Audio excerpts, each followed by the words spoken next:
High friends welcome to Sandhya cooking channel इनकी நம்ம channel மூலமா ஆடி கிருத்திகை ஸ்பெஷல் தாங்க நம்ம பார்க்க போறோம். அதுக்கு முன்னாடி நம்ம சேனலை சப்ஸ்கிரைப் பண்ணாத நண்பர்களே சப்ஸ்கிரைப் பண்ணிக்கங்க. வாங்க இப்போ என்னென்ன வெரைட்டிஸ் நம்ம செய்யறதுன்னு சொல்லிட்டு நம்ம பார்க்கலாங்க. எங்க வீட்ல இந்த மாதிரி தான் நாங்க செய்து வந்து சாமிக்கு வந்து படைப்போம். எப்படி செய்யுதுன்னு நம்ம பார்க்கலாம். நான் வந்து துவரம் பருப்பை வந்து ஒரு 1/4 மணி நேரமா ஊற போட்டு எடுத்து வச்சிருக்கேங்க. அது கூட வந்து சேர்க்கக்கூடிய பொருட்கள் என்னன்னு சொல்லிட்டு பாத்தீங்கன்னா வெள்ளை பூண்டு, வெங்காயம், தக்காளி பழம் இது எல்லாம் சேர்த்து நம்ம ஒன்னா சேர்த்து வேக வச்சு எடுத்துக்கலாங்க. பருப்பு முங்குற அளவுக்கு தண்ணி சேர்த்துக்கலாங்க. இப்ப குக்கர் மூடி போட்டாச்சுங்க. 2 விசில் வர வரைக்கும் நம்ம வெயிட் பண்ணிருந்து அப்புறம் பார்க்கலாம். பாருங்க நல்லா வந்துருச்சு. இப்ப நம்ம வடிகட்டிக்கலாம். தண்ணி வடிகட்டி எடுத்துக்கிட்டோம். தேவையான அளவுக்கு உப்பு, 1/4 டீஸ்பூன் அளவுக்கு பெருங்காயத்தூள். இது நீங்க தாளிக்கும் போது சேர்த்துக்கலாம், இந்த டைம்ல சேர்த்துக்கலாம்.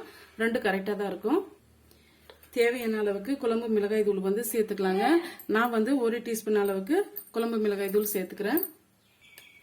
1 டீஸ்பூன் அளவுக்கு சாம்பார் பொடி சேர்த்துக்கலாங்க. இப்போ இதெல்லாம் சேர்த்து மத்தால் வந்து கடைஞ்சி எடுத்துக்கலாங்க. லைட்டா வந்து இந்த மாதிரி பிரஸ் பண்ணி விட்டீங்களானாவே நல்லா மசிஞ்சு வந்துடும். பாருங்க இப்போ வந்து நம்ம வடிகட்டின தண்ணியை வந்து சேர்த்துக்கலாம்.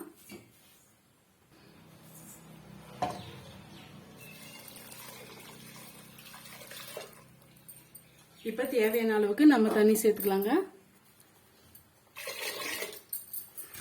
இப்ப நம்ம அரிஞ்சு வச்சிருக்க கத்திரிக்காயை வந்து சேர்த்துக்கலாங்க. உங்களுக்கு நிறைய காய் இருந்ததுன்னா அதை கூட நீங்க சேர்த்துக்கலாம். நான் வந்து கத்திரிக்காய் மட்டும் நான் சேர்க்கிறேன். முருங்கைக்காய் இருந்ததா அதை கூட நீங்க சேர்த்துக்குங்க, அது இன்னுமே நல்லா இருக்கும். பாருங்க நல்லா வந்து மிக்ஸ் பண்ணி கொடுத்துக்குங்க. இந்த கன்சிஸ்டன்சிக்கு இருந்ததா சாம்பார் வந்து ரொம்ப நல்லா இருக்கும். இப்ப இது கூடவே நம்ம ஒரு சின்ன நெல்லிக்காய் சைஸ்க்கு புளி ஊற போட்டு எடுத்து வச்சிருக்கேன். அதையும் வந்து சேர்த்துடலாங்க. சேர்த்துட்டு அதையும் வந்து மிக்ஸ் பண்ணி கொடுத்துட்டு மூடி போட்டு 1 விசில் வர வரைக்கும் நம்ம வேக வச்சு எடுத்துக்கலாங்க. 1 விசில் வந்து கரெக்டா இருக்கும். பாருங்க சூப்பராகவே வந்துடுச்சு. இப்ப நம்ம கொத்தமல்லி இலையை வந்து போட்டு இப்ப தாளிச்சு விட்டுக்கலாங்க. தாளிக்கிறதுக்காக ஒரு கரண்டி ஒன்று வச்சுக்கிட்டுங்க. ஆயில் கொஞ்சமா சேர்த்துக்கலாம்.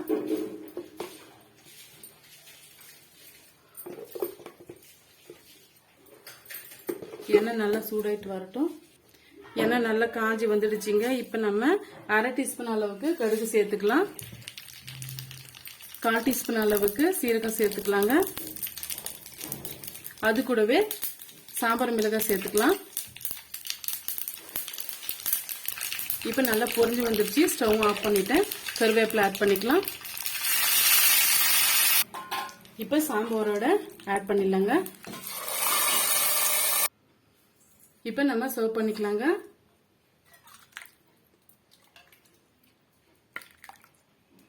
பார்க்கும்போதே தெரியும் எவ்வளவு கலர்ஃபுல்லா இருக்குன்ட்டு. சூப்பரா வந்து சாம்பார் வந்து ரெடி ஆயிடுச்சுங்க. இப்போ வந்து நம்ம உருளைக்கிழங்கு பொரியல் வந்து சிம்பிளான முறையில ஈஸியான மெத்தட்ல எப்படி செய்யுதுன்னு சொல்லிட்டு நான் பார்க்கலாங்க. நான் வந்து ஒரு 3 விசில் விட்டு நான் உருளைக்கிழங்கு வேக வச்சு மேல் தோலெல்லாம் நீக்கிட்டு எடுத்து வச்சிருக்கேங்க. இப்போ இதுக்கு ஒரு தாளிப்பு கொடுத்துடலாம். வானிலையில வச்சுக்கிட்டு தேவையான அளவுக்கு நம்ம ஆயில் சேர்த்துக்கலாங்க. எண்ணெய் வந்து சூடாயிட்டு வரட்டும். எண்ணெய் நல்லா காஞ்சி வந்துடுச்சுங்க. இப்ப 1/2 டீஸ்பூன் அளவுக்கு நம்ம கடுகு உளுந்து வந்து சேர்ந்த மாதிரி 1/2 டீஸ்பூன் அளவுக்கு சேர்த்துக்கலாம். 1/4 டீஸ்பூன் அளவுக்கு சீரகம் சேர்த்துக்கலாம். இது நல்லா பொரிஞ்சு வந்த உடனே கருவேப்பிலை சேர்த்துக்கலாங்க. இப்போ ஒரு பெரிய சைஸ் வெங்காயம் வந்து ஸ்லைஸ் பண்ணி வச்சிருக்கேன். 4-5 பச்சை மிளகாய் சேர்த்துக்கலாம். ஒரு 1/4 டீஸ்பூன் அளவுக்கு இஞ்சி பூண்டு பேஸ்ட் சேர்த்துக்கலாங்க. ரொம்ப டேஸ்டியா இருக்கும். சேர்த்துட்டு இந்த வெங்காயம் வதங்கி வர வரைக்கும் நம்ம கிண்டி கொடுத்துக்கலாம். வெங்காயம் ஓரளவுக்கு வதங்கி வந்துடுச்சுங்க. இப்போ வந்து 2 மீடியம் சைஸ் தக்காளி பழம் ஸ்லைஸ் பண்ணி வச்சிருக்கேன், சேர்த்துக்கலாம்.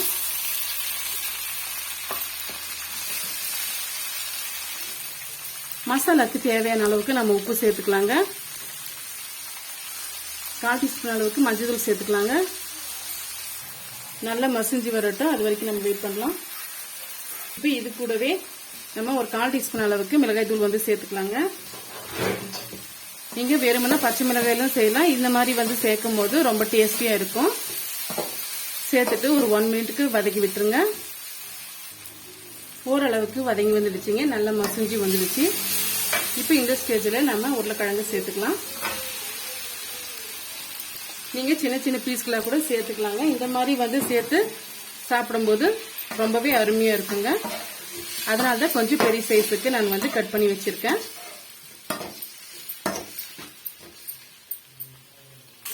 இப்போ இது கூடவே ஒரு 1/4 டீஸ்பூன் அளவுக்கு நம்ம பெப்பர் தூள் வந்து சேர்த்துக்கலாங்க. ரொம்பவே அருமையாக இருக்கும். லாஸ்ட் வந்து சேர்த்துக்குங்க. இது கூடவே கொஞ்சமாக வந்து கொத்தமல்லி இலையை வந்து சேர்த்துக்கலாம். இப்போ கிண்டி விட்டுக்கலாங்க. அவ்வளோதாங்க, அருமையான உருளைக்கிழங்கு பொரியல் வந்து ரெடி ஆயிடுச்சு. இப்போ நம்ம சர்வ் பண்ணிக்கலாம்.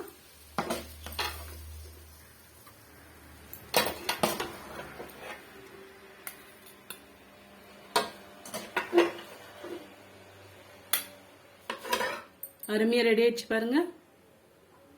நம்ம வாழைக்காய் பொரியல் எப்படி செய்யுதுன்ட்டு நம்ம பார்க்கலாமுங்க. இப்போ வந்து அதுக்கு தேவையான அளவுக்கு நான் ஆயில் வந்து சூடுபடுத்திக்கலாம்.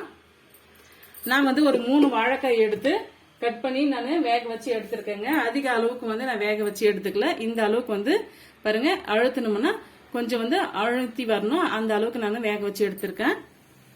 ஆயில் நல்லா சூடாயிட்டு வந்துருச்சு. இப்போ 1 டீஸ்பூன் அளவுக்கு நம்ம கடலை பருப்பு சேர்த்துக்கலாம். 1/4 டீஸ்பூன் அளவுக்கு கடுகு சேர்த்துக்கலாம். 1/4 டீஸ்பூனுக்கு கொஞ்சம் குறைவா வந்து சீரகம் சேர்த்துக்கலாம். இது எல்லாம் சேர்ந்து நல்லா வந்து பொரிஞ்சு வரட்டும். பாருங்க, நல்லாவே பொரிஞ்சு வருது. இப்போ ஒரு கொத்து கருவேப்பிலை, ஒரு மீடியம் சைஸ் வெங்காயம், 1/2 டீஸ்பூன் அளவுக்கு இஞ்சி பூண்டு, இதெல்லாம் வந்து இதோட நம்ம சேர்த்துக்கலாம். பாருங்க, ஓரளவுக்கு நல்லாவே வதங்கி வந்துடுச்சு. இப்போ நம்ம தக்காளி பழம் வந்து சேர்த்துக்கலாங்க. ஒரு பெரிய சைஸ் தக்காளி பழம் கட் பண்ணி வச்சிருக்கேன், சேர்த்துக்கலாம். சேர்த்துட்டு நல்லா வந்து வதக்கி விட்டுருங்க. இப்போ சீக்கிரமா வந்து மசிஞ்சு வர்றதுக்காக நம்ம உப்பு சேர்த்துக்கலாங்க. நான் வந்து வாழைக்காயில உப்பு சேர்த்து நான் வேக வச்சு எடுத்திருக்கேன். இப்போ மசாலாக்கு தேவையான அளவுக்கு உப்பு சேர்த்துக்கலாம். தேவையான அளவுக்கு நம்ம குழம்பு மிளகாய் தூள் வந்து சேர்த்துக்கலாங்க. நான் 1/2 டீஸ்பூன் அளவுக்கு மிளகாய் தூள் சேர்த்துக்கிறேன். 1 டீஸ்பூன் அளவுக்கு மல்லித்தூள் சேர்த்துக்கிறேன். சேர்த்துட்டு ஒரு 1 மினிட்க்கு வதக்கி விட்டுருங்க.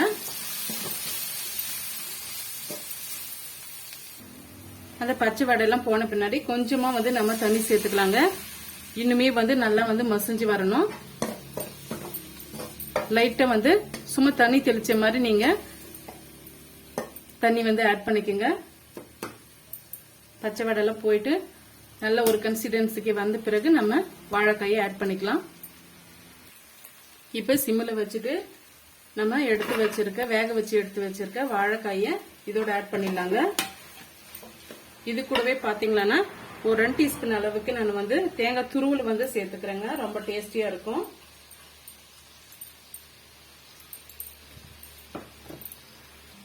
கொஞ்சமா கொத்தமல்லி இலையை போட்டு நம்ம கிண்டி கொடுத்துக்கலாங்க.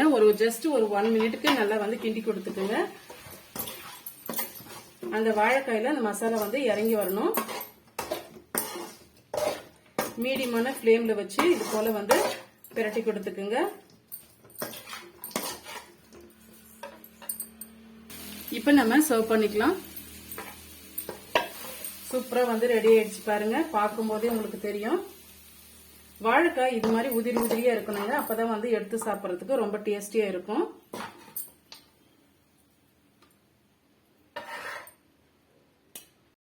இப்ப கோஸ் பொரியல் எப்படி செய்யுதுன்ட்டு பார்க்கலாங்க. இப்ப கடாய் ஒண்ணு வச்சுக்கிட்டேன். நான் வந்து ஒரு 1/4 கிலோ அளவுக்கு வந்து கோஸ் வேக வச்சு எடுத்து வச்சிருக்கேங்க. ஜஸ்ட் வந்து ஒரு 3 மினிட்ஸ்க்கு நான் வந்து கோஸை வந்து நல்லா வேக வச்சு எடுத்து வச்சிருக்கேன். இப்ப ஆயில் நல்லா சூடாயிட்டு வரட்டும். இப்ப இந்த ஸ்டேஜ்ல பாத்தீங்கன்னா 1 டீஸ்பூன் அளவுக்கு நான் வந்து உளுந்து சேர்த்துக்கிறேன். 1 டீஸ்பூன் அளவுக்கு கடலை பருப்பு சேர்த்துக்கிறேன். இப்ப மீடியமான ஃப்ளேம்ல வச்சுக்கிட்டு 1/4 டீஸ்பூன் அளவுக்கு நம்ம கடுகு சேர்த்துக்கலாங்க. 1/4 டீஸ்பூன் கொஞ்சம் குறைவே வந்து சீரகம் சேர்த்துக்கலாம். இது எல்லாம் சேர்ந்து நல்லா வந்து பொரிஞ்சு வரட்டும்.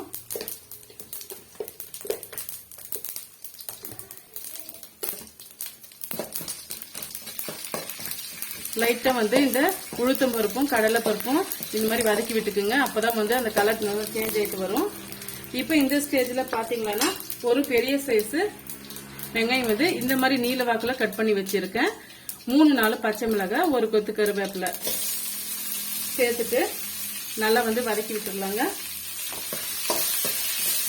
இந்த பருப்பு வந்து அதிகமா நீங்க சேர்த்து சமைக்கும் போது ரொம்ப டேஸ்டியா இருக்கும் சாப்பிட்றதுக்கு. இப்ப வந்து தேவையான அளவுக்கு நம்ம உப்பு சேர்த்துக்கலாங்க. உப்பு சேர்த்து வதக்கும் போது சட்டுன்னு வந்து வெங்காயம் வதங்கி வந்துடும். நான் வந்து கோஸில் வந்து உப்பு வந்து சேர்க்கல. சேர்த்துட்டு வந்து நல்லா வந்து வதக்கிட்டுருங்க. 1/4 டீஸ்பூன் கொஞ்சம் குறைவா வந்து இஞ்சி பூண்டு பேஸ்ட் சேர்த்துக்கலாங்க. சேர்த்துட்டு நல்லா வந்து வதக்கி விட்டுருங்க. இதுல வந்து நம்ம தக்காளி பழம் வந்து ஆட் பண்ண போறது இல்ல. இது போல நீங்க செய்து பாருங்க, ரொம்பவே அருமையா இருக்கும். 1/4 டீஸ்பூன் கொஞ்சம் குறைவா வந்து கரம் மசாலா சேர்த்துக்கலாம். சேர்த்துட்டு நல்லா வந்து வதக்கி விட்டுக்குங்க. சாப்பிடும்போது நல்ல ஒரு வாசமா இருக்குங்க, அதனாலதான் நம்ம இதை சேர்த்துக்கிறோம். பாருங்க, ஓரளவுக்கு நல்லா வெங்காயம் வந்து வதங்கி வந்துடுச்சு. 1/4 டீஸ்பூன் அளவுக்கு மஞ்சள்தூள் சேர்த்துக்கலாம். சேர்த்துட்டு அதையும் வந்து நல்லா வந்து வதக்கிட்டுருங்க. இப்போ வந்து நம்ம வேக வச்சு எடுத்து வச்சிருக்க கோஸை வந்து இதோட ஆட் பண்ணிடலாம். பாருங்க, இந்த அளவுக்கு வந்து கோஸ் வந்து நல்லா வந்து வெந்து வந்திருக்கணும். சேர்த்துக்கலாம். இப்போ இது கூடவே ஒரு 2 டீஸ்பூன் அளவுக்கு நான் வந்து தேங்காய் துருவல் வந்து ஜார்ல போட்டு எடுத்து வச்சிருக்கேன். அதையும் வந்து ஆட் பண்ணிக்கலாம்.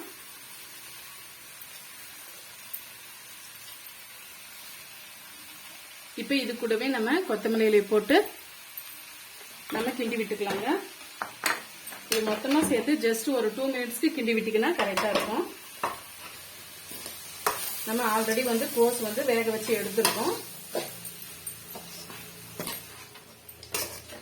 ரொம்பவே அருமையா இருக்குங்க. இந்த மெத்தட்ல நீங்க ஒரு முறை நீங்க ட்ரை பண்ணி பாருங்க. சாதத்துக்கு, முக்கியமா வந்து சப்பாத்திக்கு ரொம்பவே பிரமாதமா இருக்குங்க. அவ்வளவுதாங்க, நம்ம வதக்கி எடுத்துக்கிட்டோம். இப்ப நம்ம சர்வ் பண்ணிக்கலாம். பாருங்க, ரொம்பவே அருமையான கோஸ் பொரியல் வந்து ரெடி ஆயிடுச்சு. இப்ப பருப்பு மசால் வடை எப்படி செய்யுதுன்ட்டு பாக்கலாங்க. ஒரு 2 மணி நேரத்துக்கு கிட்டத்தட்ட நான் வந்து ஊற போட்டு எடுத்து வச்சிருக்கேன் கடலை பருப்பு. இதுல கொஞ்சமா வந்து நம்ம பருப்பு எடுத்து வச்சுக்கலாங்க. இது வந்து லாஸ்டா வந்து போறதுக்காக. இப்ப நம்ம கொஞ்சம் கூட தண்ணி இல்லாம வடிகட்டி மிக்சி ஜார்ல போட்டு கொரகொரப்பா அரைச்சி எடுத்துட்டு வந்துடலாம். இப்ப இது கூடவே தேவையான அளவுக்கு நம்ம உப்பு சேர்த்துக்கலாங்க. பருப்பு கூடவே சேர்த்து அரைக்கும் போது நல்லாவே அரைப்பட்டு வரும். டேஸ்டும் வந்து கரெக்டா இருக்கும். உங்களுக்கு கரெக்டான அளவு வந்து சேர்க்கறதுக்கு இருந்தா அந்த மாதிரி சேர்த்துக்குங்க. அப்படி இல்லைன்னா வந்து தனியா கூட நீங்க சேர்த்துக்குங்க. ஒரு 1/4 டீஸ்பூன் அளவுக்கு வந்து சோம்பு சேர்த்துக்கிறேன். இதெல்லாம் சேர்த்து தண்ணி சேர்க்காம கொரகொரப்பா அரைச்சி எடுத்துட்டு வந்துடலாம். பாருங்க, இந்த அளவுக்கு வந்து நம்ம கொரகொரப்பா அரைச்சி எடுத்துக்கணும். இந்த ஸ்டேஜ்ல நம்ம எடுத்து வச்சிருக்க கடலை பருப்பை வந்து சேர்த்துக்கலாங்க. ஒரு 1/2 டீஸ்பூன் அளவுக்கு நம்ம இஞ்சி பூண்டு பேஸ்ட் வந்து சேர்த்துக்கலாம்.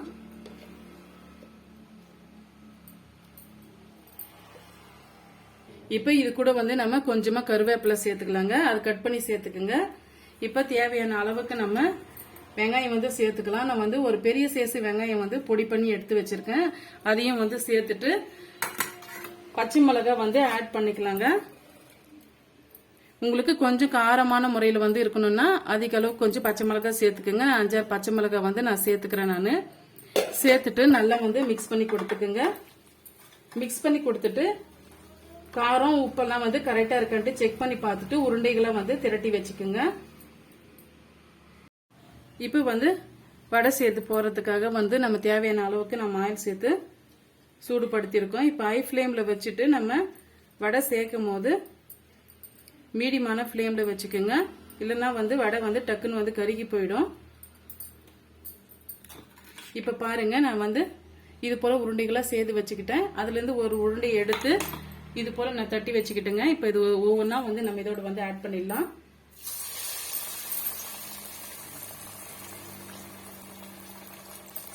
உங்களுக்கு எந்த சைஸுக்கு வேணுமோ அந்த சைஸுக்கு நீங்க தட்டி சேர்த்துக்குங்க.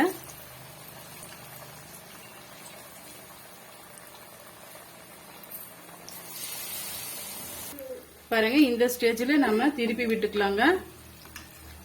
போட்ட உடனே வந்து திருப்பி விட்டுறக்கூடாது, ஏன்னா வடை வந்து கலைஞ்சி போயிடும். ஒரு 2 மினிட்ஸ் கழிச்சு வந்து நல்லா வெந்து வந்த பிறகு நம்ம திருப்பி விட்டுக்கலாம். பாருங்க நல்லா வந்து வெந்து வந்துடுச்சு. இப்ப நம்ம எடுத்துக்கலாம்.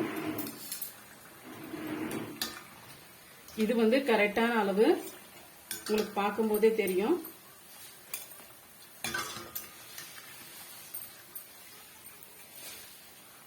சூப்பரா வந்து வடை ரெடி ஆயிடுச்சு.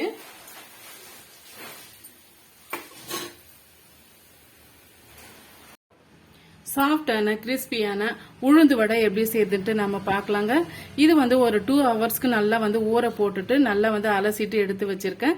இப்ப ஜார்ல சேர்த்து கொரகொரப்பா ஃபர்ஸ்ட் அரைச்சிக்கணுங்க. அப்புறமா கொஞ்சம் கொஞ்சமா தண்ணி சேர்த்துட்டு எந்த பதத்துக்கு நம்ம அரைச்சி எடுத்துட்டு வரோம் அப்படின்னு சொல்லிட்டு நம்ம பார்க்கலாங்க. பாருங்க மாவு வந்து இந்த பக்குவத்துக்கு இருக்கணும். இது போல இருக்கணுங்க, நல்லா புசு புசுன்ட்டு இருக்கணும். இப்ப இது கூடவே பாத்தீங்கன்னா 4-5 பச்சை மிளகாய், கொஞ்சமா இஞ்சி பீஸ் வந்து நான் கட் பண்ணி வச்சிருக்கேங்க. இது வந்து சேர்த்துடலாம் இதோட. இப்ப தேவையான அளவுக்கு நம்ம வெங்காயம் வந்து சேர்த்துக்கலாம். நான் வந்து ஒரு பெரிய சைஸ் வெங்காயம் வந்து ரொம்பவே பொடிய வந்து நறுக்கி சேர்த்திருக்கேங்க. தேவையான அளவுக்கு நம்ம உப்பு சேர்த்துக்கலாம். ஒரு 1/2 டீஸ்பூன் அளவுக்கு மிளகு சேர்த்துக்கலாங்க. 1 டீஸ்பூன் அளவுக்கு நம்ம அரிசி மாவு வந்து சேர்த்துக்கலாம். இந்த மாதிரி வந்து சேர்த்து செய்யும் போது நல்லா வந்து கிறிஸ்பியா வருங்க. அதனால தான் இந்த மாதிரி நம்ம சேர்த்துக்கிறோம். சேர்த்துட்டு நல்லா வந்து இது போல ஷேக் பண்ணி விடுங்க. இந்த மாதிரி மிக்ஸ் பண்ணும் போது நல்ல ஒரு டேஸ்ட் வந்து நமக்கு கிடைக்கும். இப்ப வந்து உளுந்து வடையை பொரிக்கிறதுக்காக நம்ம ஆயில் வந்து சூடுபடுத்திட்டுக்க. ஆயில் வந்து சூடுபடுத்தும் போது ஹை ஃப்ளேம்ல வச்சுக்கோங்க. நம்ம போடும் போது மீடியமான ஃப்ளேம்ல வச்சுக்கோங்க. இப்ப கொஞ்சமா வந்து உள்ளங்கையில தண்ணி நினைச்சுக்கிட்டு நம்ம மாவு எடுத்து அதுல சேர்த்துடலாங்க. பாருங்க இது மாதிரி சேர்த்துட்டு குழி பண்ணிட்டு இது மாதிரி சேர்த்துக்குங்க.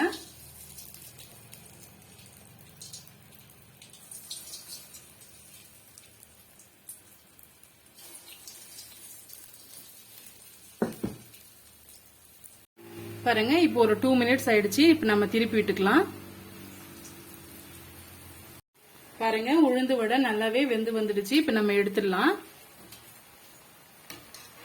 நான் சொன்ன மெத்தடோட நீங்க செய்து பாருங்க. ரொம்ப சாஃப்டாவும் இருக்கும், ரொம்ப கிறிஸ்பியாவும் இருக்கும். பாருங்க உங்களுக்கு பார்க்கும் போதே தெரியும். இப்போ வந்து சாஃப்டான போண்டா வந்து எப்படி செய்யறதுன்ட்டு பார்க்கலாங்க. இப்போ ஒரு மிக்சிங் பவுல் ஒன்று வச்சுக்கின்னு தேவையான அளவுக்கு நான் வந்து கடல மாவு நான் சேர்த்துக்கிட்டேங்க. இப்போ வந்து ஒரு கைப்பிடி அளவுக்கு முருங்கைக்கீரையை வந்து நான் சேர்த்துக்கிறேங்க. இது ரொம்ப ஹெல்த்தும் கூட. இப்போ தேவையான அளவுக்கு நம்ம வெங்காயம் சேர்த்துக்கலாங்க. நான் வந்து ஒரு பெரிய சைஸ் வெங்காயம் பொடியை நறுக்கி வச்சிருக்கேன், சேர்த்துக்கலாம். இப்ப இது கூடவே வந்து 5-6 பச்சை மிளகாய் வந்து குட்டி குட்டிசா நான் வந்து நறுக்கி வச்சிருக்கேன். கொஞ்சம் கருவேப்பிலை இதையும் வந்து சேர்த்துக்கலாங்க. இப்ப தேவையான அளவுக்கு நம்ம உப்பு சேர்த்துக்கலாம். இது கூடவே பாத்தீங்கன்னா ஒரு 1/4 டீஸ்பூன் அளவுக்கு சோடா உப்பு சேர்த்துக்கலாங்க. இதெல்லாம் சேர்த்துட்டு நம்ம மிக்ஸ் பண்ணி கொடுத்துக்கலாம். ஃபர்ஸ்ட் வந்து இது போல வந்து மிக்ஸ் பண்ணி கொடுத்துக்குங்க. மிக்ஸ் பண்ணி கொடுத்துட்டு கொஞ்சம் கொஞ்சமா நம்ம தண்ணி சேர்த்து போண்டா மாவு பதத்துக்கு நம்ம பிசைஞ்சு எடுத்துக்கலாம்.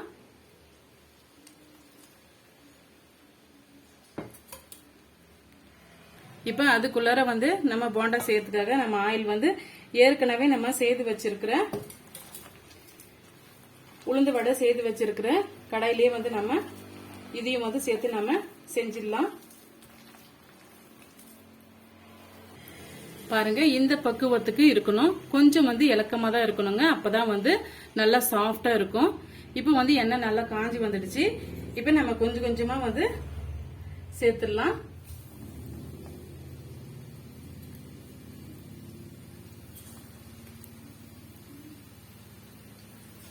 நம்ம கீரை சேர்த்திருக்கிறதுனால ஒரே ஷேப்பா வந்து வராதுங்க. ஆனா சாப்பிடும்போது ரொம்ப டேஸ்டியா இருக்குங்க.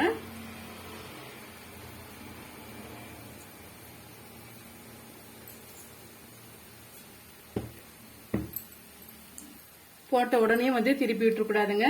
ஒரு 2 மினிட்ஸ் கழிச்சு திருப்பி விட்டுருங்க. சாப்பிட்றதுக்கு ரொம்பவே அருமையா இருக்குங்க இது. பாருங்க போண்டா வந்து நல்லா வெந்து வந்துடுச்சு. இப்ப நம்ம எடுத்துடலாம்.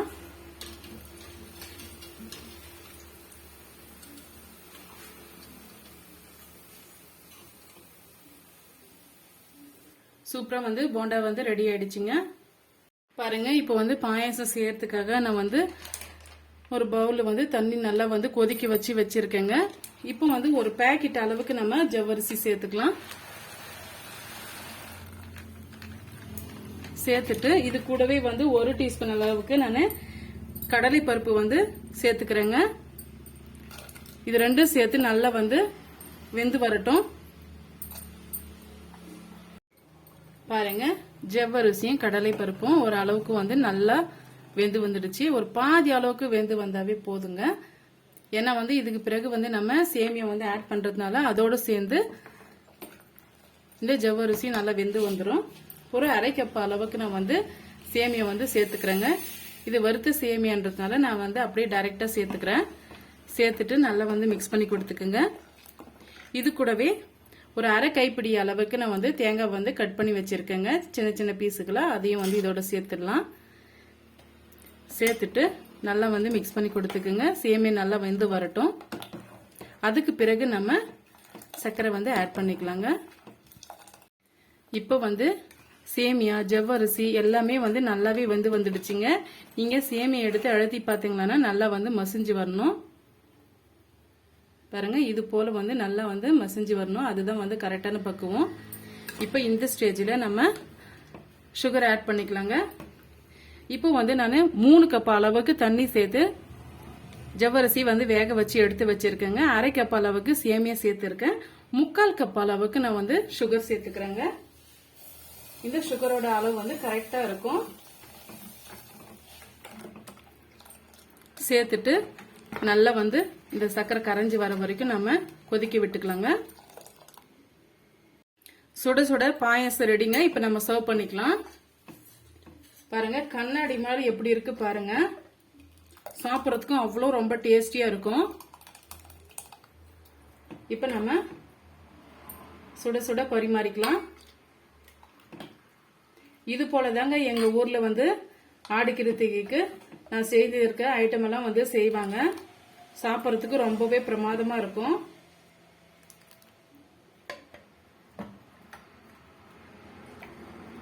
பாருங்க பார்க்கும் போதே உங்களுக்கு எவ்வளோ நல்லா இருக்குன்ட்டு. சூப்பரான பாயாசம் ரெடிங்க. இப்போ நம்ம செய்து வச்சிருக்கிற பொருளெல்லாம் வந்து சாமிக்கு படைச்சிருக்குங்க. அப்பளம், உருளைக்கிழங்கு பொரியல், கோஸ் பொரியல், வாழைக்காய் பொரியல். இப்போ இது கூடவே பார்த்தீங்கன்னா ஃப்ரூட்ஸ் வந்து நாங்கள் சேர்த்துருக்கோம். சாதம், கத்திரிக்காய் சாம்பார், பருப்பு வடை, பாயாசம், உளுந்து வடை, போண்டா, இது எல்லாம் சேர்த்து வந்து நம்ம ஆடி கிருத்திகைக்கு முருகனுக்கு படைச்சிருக்குங்க. ஆடி கிருத்திகை கொண்டாட அனைவருக்கும் என்னுடைய வாழ்த்துக்கள். மறக்காமல் நம்ம சேனலை சப்ஸ்கிரைப் பண்ண மறந்துடாதீங்க. தேங்க்யூ ஃபார் வாட்சிங். Thank you my